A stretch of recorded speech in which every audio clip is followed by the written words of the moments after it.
Hello everyone, this is Father Richard, your Servite Friar friend, and I am making this video in the train station at Bologna, Italy.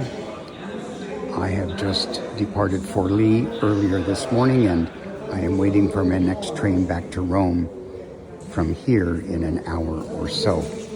I wanted to make this video because there is something very historic here about this train station, and something which takes me back to the time when I was actually in Italy studying theology back in 1980 or so.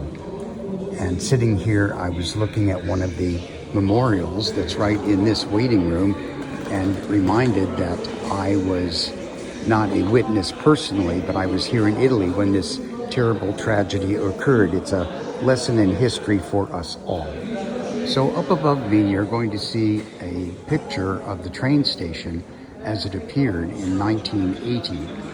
And on the 2nd of August in 1980, a tremendous explosion occurred. It was an act of terrorism and reduced the waiting room in the station to absolute cinders.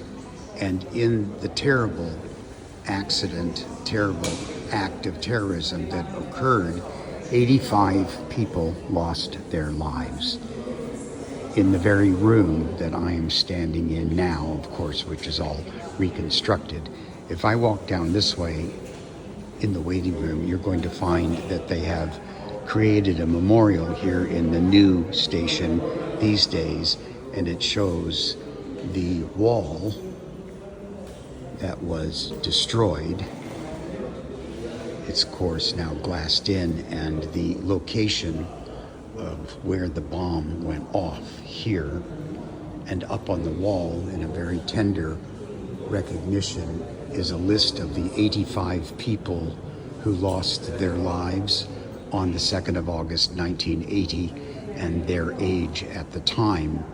If you look carefully, I'm not sure you can see it here, but of the 85, I count 1, 2, 3 children under the age of 8 on this list, as well as many, many young people, mostly people in their 30s, 40s, and 50s. Up at the top of the plaque, it says, "To August 1980, victims of the terrorism of fascism."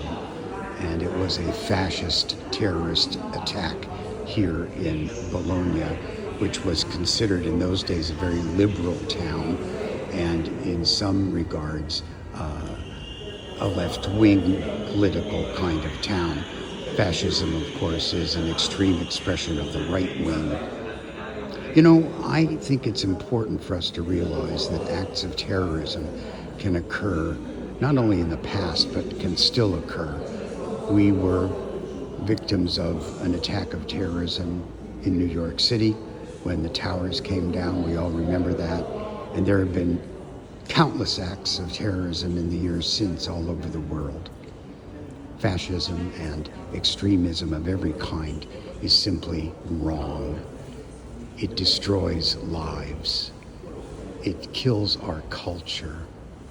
It's against the law of God, as well as against the laws of humanity. We need to pray for the victims of terrorism, and we need to act in our own lives to prevent terrorism from occurring. We give it no support whatsoever, and we should always be working together for a better world, a more free world, a world in which human dignity and the dignity of every single human being, no matter who they are, will be valued as a child of God and as a member of the family of the human race that He created. Anyway, I thought I would share this video with you today, looking around this waiting room where there are probably 30 or 40 people, maybe half the number of people who were killed on that day back in 1980. And so, despite the fact that this is a serious tone and a serious subject to cover, it's part of the history of this place, and I remember being in Italy at the time, studying theology up in Rome, and reading about it, hearing about this terrible thing that happened in Bologna. May it never, ever happen again anywhere. And let us pray for a world that God intends us to have, a world of peace, a world of justice, a world of community. May the Blessed Virgin Mary watch over you with Christ, her Son. I'll be talking to you again soon.